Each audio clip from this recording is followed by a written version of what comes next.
Tetapi barang siapa meminum air yang akan kuberikan kepadanya, ia tidak akan pernah haus lagi.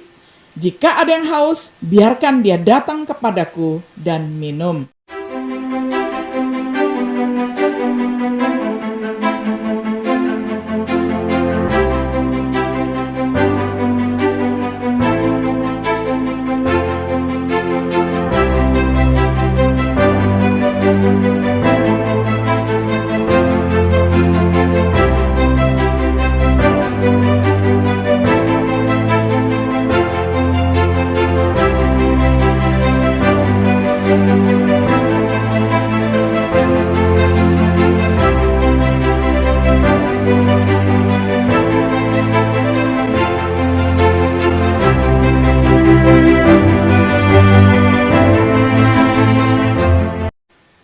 Shalom, sahabat Biblika yang dikasihi oleh Tuhan. Sungguh senang kita dapat berjumpa kembali di dalam acara Refleksi Sahabat Biblika. Pada hari ini kita tiba pada episode yang ke-11 di dalam serial pembahasan kitab Injil Yohanes dengan tema Karunia Air Hidup. Saya akan membacakan untuk kita semuanya firman Tuhan dari Yohanes 4 ayat 10 sampai ayat yang ke-14. Saya akan bacakan untuk kita semuanya di dalam terjemahan sederhana Indonesia. Lalu Yesus menjawab, "Ibu tidak tahu hadiah apa yang Allah mau berikan kepadamu dan tidak mengenal aku yang minta air darimu. Kalau ibu sudah mengenal aku, pastilah ibu akan lebih dulu minta air hidup dari aku, dan aku siap memberikannya kepadamu."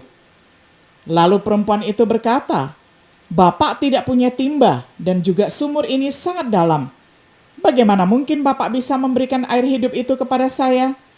Yakub nenek moyang kita yang memberikan sumur ini kepada kami. Dulu dia dan anak-anaknya, juga semua ternaknya minum dari air sumur ini. Pasti Bapak tidak merasa diri lebih besar dari dia, bukan?" Lalu Yesus menjawab, "Setiap orang yang minum air dari sumur ini akan haus lagi. Tetapi siapa saja yang minum air yang akan kuberikan tidak akan haus lagi untuk selama-lamanya. Karena air itu akan menjadi seperti mata air di dalam dirinya, yang akan terus mengalir dan memberinya hidup yang selama-lamanya." Sampai sedemikian jauh pembacaan firman Tuhan dari Yohanes pasal 4 ayat 10 hingga ayat yang ke-14. Sahabat Biblika yang dikasihi oleh Tuhan, ketika Yesus bertemu dengan perempuan Samaria di sumur, dia berbicara tentang air hidup. Dia mendekatinya untuk minum dalam perjalanannya ke Galilea. Dia kagum bahwa dia seorang Yahudi akan berbicara dengannya, seorang wanita Samaria. Yesus menggunakan kesempatan itu untuk memberitahunya tentang air hidup. Banyak pertanyaan tentang karunia Tuhan dan air hidup dalam bagian ini. Apa itu karunia Tuhan? Banyak yang mengatakan itu merujuk pada Yesus. Yang lain percaya itu mengacu pada keselamatan yang dia tawarkan. Apakah air hidup yang ditawarkan Yesus? Banyak yang mengatakan itu adalah sosok keselamatan atau kehidupan abadi. Yang lain menerapkannya pada Roh Kudus karena ayat Yohanes 7 ayat 37 sampai 39. Apakah mereka adalah dua hal yang berbeda atau satu dan sama? Seperti orang lain, saya percaya karunia Tuhan dan air hidup adalah satu dan sama. Cukup jelas bahwa Tuhan kita memiliki maksud yang sama. Apapun itu, dengan dua ungkapan karunia Tuhan dan air hidup. Ketika Yesus berbicara tentang karunia Allah, itu berarti dia adalah air hidup.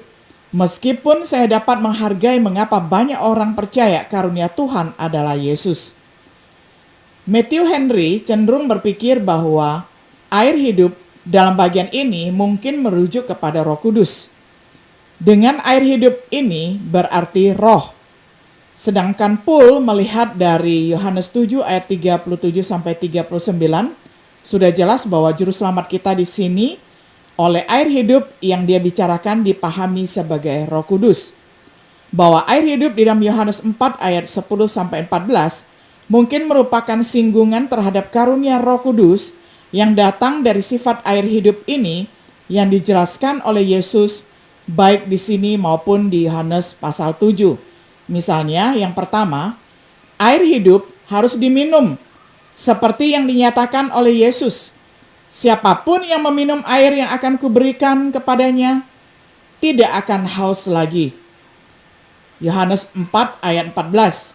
Jika seseorang haus, biarkan dia datang kepadaku dan minum. Yohanes 7 ayat 37. Apakah kita minum Roh Kudus? Ya, setelah pertobatan, setiap diri kita yang bertobat dan dibaptis menerima karunia Roh Kudus. Mereka yang dibaptis dibuat untuk minum roh. Ya, saat kita terus berusaha untuk dipenuhi dengan roh, kita tidak mabuk dengan anggur, tetapi dipenuhi dengan roh. Implikasinya mungkin bahwa untuk mengisinya perlu datang melalui minum. Bagaimana kita terus minum roh? Ada beberapa saran. Bernyanyi dan membuat melodi di hati kita. Makan dari firman Tuhan yang adalah pedang roh. Berdoa memohon kekuatan melalui roh. Jadi kita melihat kesamaan antara air hidup, Yesus, dan apa yang dikatakan tentang roh dan orang Kristen. Kesamaan berlanjut yang kedua adalah air hidup melepaskan dahaga, seperti yang dinyatakan oleh Yesus. Tetapi barang siapa meminum air yang akan kuberikan kepadanya, ia tidak akan pernah haus lagi. Jika ada yang haus, biarkan dia datang kepadaku dan minum. Apakah Roh Kudus melepaskan dahaga? Ya, seperti yang dinubuatkan oleh Yesaya di dalam pasalnya yang ke-44 ayat 3. Jika dengan menghilangkan dahaga kita berarti bertemu dengan kebutuhan rohani kita. Seperti kebutuhan kita akan kasih Allah. Seperti kebutuhan kita akan kasih kita kepada Allah. Seperti kebutuhan kita untuk mematikan daging. Seperti kebutuhan kita untuk berlimpah di dalam harapan. Seperti kebutuhan kita akan kekuatan batin. Dalam banyak hal, Roh Kudus memuaskan dahaga rohani kita. Saatnya kita melanjutkan untuk mencatat kesamaan antara air hidup dan roh dalam kehidupan orang Kristen. Selanjutnya kita amati hal yang ketiga. Air hidup ada di dalam kita, seperti yang dinyatakan oleh Yesus. Tetapi siapa saja yang minum air yang akan kuberikan tidak akan haus lagi untuk selama-lamanya. Karena air itu akan menjadi seperti mata air di dalam dirinya yang akan terus mengalir dan memberinya hidup yang selama-lamanya. Yohanes 4 ayat 14. Seperti tertulis dalam firman Tuhan, orang yang percaya kepadaku dari dalam hatinya akan mengalir aliran air yang memberi hidup. Yohanes 7 ayat 38. Apakah Roh Kudus di dalam kita? Ya, tubuh kita adalah bait Roh Kudus.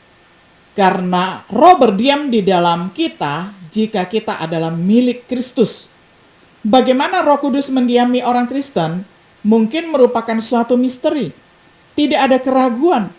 Perhatikan kesamaan yang lain antara air hidup dan roh di dalam kehidupan orang Kristen.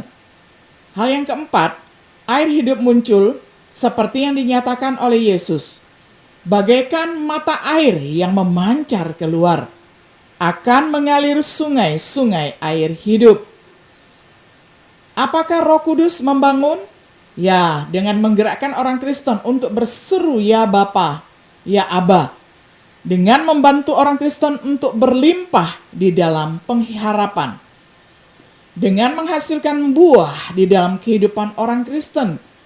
Buah roh benar-benar menyegarkan jiwa orang Kristen sebagai air hidup. Tidak mengalami haus jiwa. Akhirnya, perhatikan satu kesamaan lagi dengan air hidup dan roh dalam kehidupan orang Kristen. Yang kelima, air hidup berhasil dalam kehidupan kekal. Seperti yang dinyatakan oleh Yesus, mata air yang memancar menuju kehidupan abadi.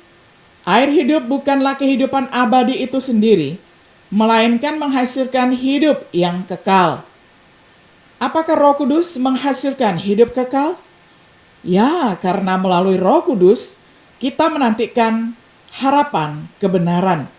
Harapan itu tentu saja adalah hidup yang kekal dengan roh yang dicurahkan Tuhan Yesus kepada kita dengan berlimpah.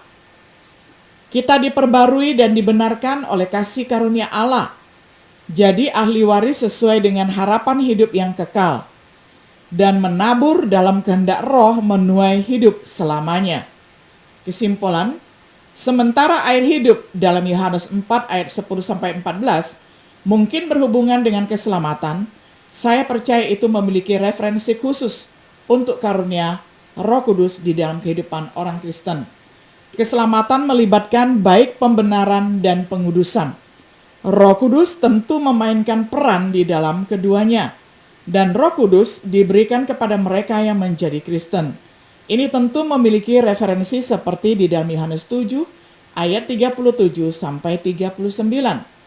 Jika demikian, maka kita dapat memahami perkataan Yesus kepada perempuan Samaria itu sebagai berikut. Jika Anda tahu karunia Tuhan, maka Anda tahu apa yang Tuhan mau berikan kepada Anda, yaitu roh. Dan siapa yang mengatakan kepadamu bahwa dia adalah Mesias, orang yang akan mencurahkan roh ke atas semua manusia. Dia akan memberimu air hidup, yaitu Roh Kudus. Janji yang sama dibuat untuk semua orang percaya di dalam Yohanes 7 ayat 37-39. Meskipun tidak sepenuhnya diberikan sampai dia dimuliakan setelah kebangkitan dan kenaikannya. Apakah kita menikmati manfaat dari karunia air hidup yang Yesus berikan? Ini dimulai dengan menanggapi Kristus di dalam baptisan. Ini berlanjut dengan hati-hati untuk tidak memadamkan roh yang ada di dalam diri kita. Semoga sikap kita seperti perempuan Samaria. Kata perempuan itu, "Bapa, berikanlah air itu kepada saya, supaya saya tidak haus lagi dan tidak usah kembali menimba air ke sini." Sahabat Biblika yang dikasihi oleh Tuhan, kiranya kita mempunyai sikap hati seperti perempuan Samaria yang haus akan kebenaran Tuhan, yang haus akan air kehidupan, sehingga setelah kita berjumpa dengan Sang Mesias, berjumpa dengan Yesus Kristus dalam kehidupan kita, maka kita tidak akan haus selama-lamanya lagi, karena Tuhan sudah memberikan kita air hidup yang memancar bagaikan mata air yang terus-menerus memancar. Bukankah itu indah sekali, saudaraku? Kiranya setiap diri kita boleh mengambil kesempatan yang indah ini untuk mengambil bagian, melepaskan dahaga dengan datang kepada air kehidupan. Kiranya Tuhan Yesus, Sang air kehidupan itu, memberkati kita semuanya. Shalom.